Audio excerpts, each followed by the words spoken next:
7 minus 1 equals 0। 7 ऋण 1 बराबर 0। ये मैं कुछ-कुछ वीडियोज़ में बोल चुका हूँ कि भई अ, हफ्ते के 7 दिन होते हैं, एक भी दिन मिस नहीं करना, रोज़ ध्यान करना है। तो किसी दोस्त ने बोला है कि ये मतलब पीछे का 0 हो गया? मैं कई दिनों से लगातार ध्यान कर रहा हूँ, अब 1 दिन नहीं हो पाया, तो पीछे का 0 हो गया? तो ये प्रोत्साहित करने के लिए होगा कि भई आपको रोज़ ही करना है, लेकिन मैं इसका एक और मीनिंग निकालता हूँ कि भई मिस हो नहीं सकता। अगर आप ध्यान सीख गए, तो आप मिस करने जब हम 2 टाँग पे चलना सीख जाते हैं ना, ऐसा नहीं होता कि भई किसी दिन आप 4 ही टाँग पे चलने लग गए, कि भई क्या हुआ? कि नहीं रोज़ तो मैं 2 ही पे चलता हूँ, आज थोड़ा 4 टाँग पे मैं चल रहा हूँ। क्योंकि 2 टाँग पे चलने का जब अभ्यास हो जाता है, तो वो बेस्ट है हमारे लिए। अब 4 टाँग पे क्यों चलना है? 4 टाँग तो पीछे चले गए ना अब, हम तो आगे जाना चाहते हैं।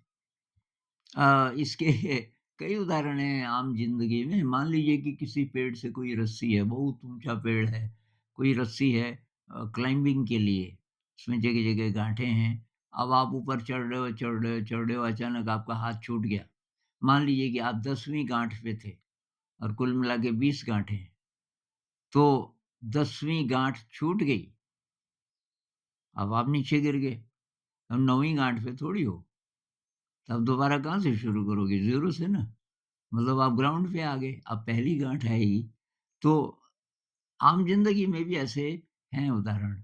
अब ध्यान के केस में ये है कि इंटेंसिटी कम हो जाती है। अब 0 नहीं भी हुए, लेकिन आप काफ़ी पीछे चले जाएँगे। तो कुछ न कुछ समय निकालो यार। कितने भी आप बिज़ी हो, सोते समय कर लो, योग निद्रा कर लो। अगर बहुत सारे लोग हैं, मेहमान हैं, शादी-शुदी है, नहीं टाइम मिला, रात को बैठ जाओ जब सब लोग सो जाएँ। कैसे न कैसे करके छोड़ो मत।